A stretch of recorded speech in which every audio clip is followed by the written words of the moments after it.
দেশের বিভিন্ন জেলায় যথাযোগ্য মর্যাদায় পবিত্র মহরম উদযাপন করা হচ্ছে। পবিত্র এই আশুরার দিনে কারবালার স্মরণে শোক মিছিল করেছে সারা দেশের শিয়া মুসলমানরা।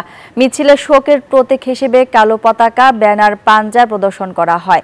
অংশগ্রহণকারীরা বলছেন, শোক মিছিল থেকে ইসলামের ঐক্য ও মানবতার বার্তা দেওয়া হয়। বিস্তারিত ডেস্ক রিপোর্টে। সারা দেশে নানা আয়োজনের মধ্য দিয়ে পবিত্র মহরম পালন করেছেন শিয়া মুসলিমরা। চট্টগ্রাম মহানগরীতে পবিত্র আশুরার দিনে কারবালার স্মরণে শোক মিছিল করেছেন শিয়া মুসলমানরা।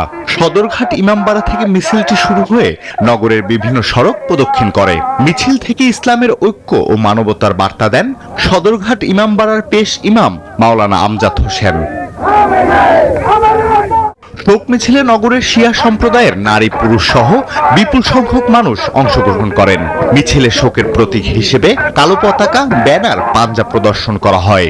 যে ইমাম হোসেন কারবালায় নির্মমভাবে নির্যাতিতভাবে শহীদ হয়েছেন এবং জালিমকে কবুল করে নেন, মেনে নেন নাই। আমরা তাই বলতে চাই, কোনো জালিমকে আমরা মাথা পেতে নেব না, বরং মাথা দিতে পারি, কিন্তু অন্যায় স্বীকার করব না। পবিত্র আশুরা উপলক্ষে বরিশালে শোকাতুর পরিবেশে তাজিয়া মিছিল বের করা হয়। রোববার সকাল 10:30টায় নগরীর নতুন বাজার এলাকা থেকে পাক পাঞ্জাতন পরিষদের উদ্যোগে এই মিছিল বের করা হয়। রাসূল করিম সাল্লাল্লাহু আলাইহি সাল্লামের নাতি শহীদ হয়েছে কারবালার ময়দানে, তার উপলক্ষে আমরা প্রতি বছর এটা করি। সন্ত্রাস নয়, শান্তি চাই, মাদক মুক্ত সমাজ চাই।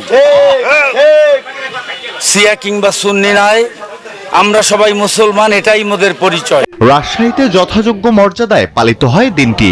দিবসটি উপলক্ষে সকাল 9টায় রাজশাহী রেলগেট এলাকা থেকে বের করা হয় শোক র্যালি। পাশাপাশি রাজশাহী নগরীর উপশহরে শিয়া মসজিদ থেকে আরেকটি শোক র্যালি বের করা হয়। এছাড়া খুলনা, রংপুর, মানিকগঞ্জ সহ দেশের বিভিন্ন জেলায় নানা আয়োজনের মধ্য দিয়ে দিনটি পালন করা হয়। Desk report, news 24। বান্ডেল থাকলে প্রতি সেনমানিতে টাকা বাঁচবে। বিকাশ সেনমানি বান্ডেল কিনে জিতুন প্রতি লেনদেনে।